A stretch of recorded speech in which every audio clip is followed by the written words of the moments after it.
Chères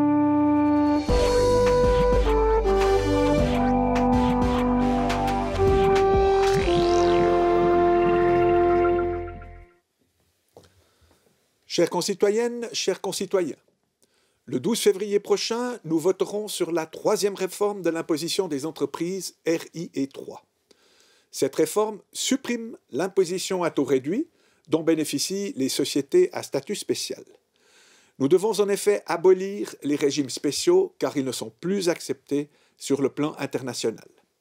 Si l'on supprimait l'imposition à taux réduit sans prendre d'autres mesures, la Suisse perdrait de son attrait. De nombreuses entreprises concernées verraient alors leurs impôts augmenter fortement et certaines risqueraient de quitter la Suisse. Des milliers de places de travail et avec elles les recettes fiscales de la Confédération, des cantons et des communes sont en jeu. Les sociétés dites à statut spécial emploient environ 150 000 personnes.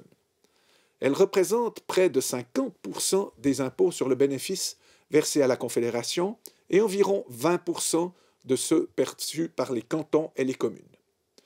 Pour éviter que ces entreprises ne partent à l'étranger, la réforme sur laquelle nous allons voter prévoit des allègements fiscaux compatibles avec les normes internationales.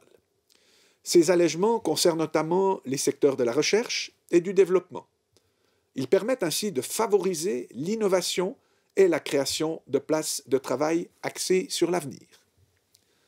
De nombreux cantons envisagent en outre de baisser leur impôt sur le bénéfice afin de rester compétitifs. Cela signifie que toutes les entreprises qui ne bénéficiaient pas encore d'une imposition préférentielle, c'est-à-dire les PME suisses, profiteront aussi de ces baisses d'impôts. La Confédération entend participer au coût des baisses des impôts cantonaux sur le bénéfice. C'est pourquoi elle versera chaque année aux cantons un montant supplémentaire de 1,1 milliard de francs. Mesdames et messieurs, il n'est certes pas possible de chiffrer aujourd'hui précisément l'impact financier global de la réforme, car près de la moitié des cantons n'ont pas encore pris leur décision en matière fiscale.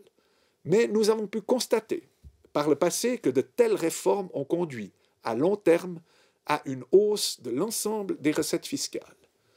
La RIE 3 permettra, elle aussi, à notre pays de rester attrayant et compétitif sur le plan international malgré des salaires et un coût de la vie élevé. Malgré cela, les opposants à cette troisième réforme de l'imposition des entreprises craignent d'importantes pertes fiscales qui se répercuteraient, selon eux, sur la population. En réalité, c'est l'inverse qui se produira. Mesdames et messieurs, en acceptant cette RIE 3, préparée en étroite collaboration avec les cantons, nous assurons à la Suisse des recettes fiscales et des emplois à long terme, et nous préservons notre prospérité. Le Conseil fédéral et le Parlement vous recommandent donc d'accepter la troisième réforme de l'imposition des entreprises.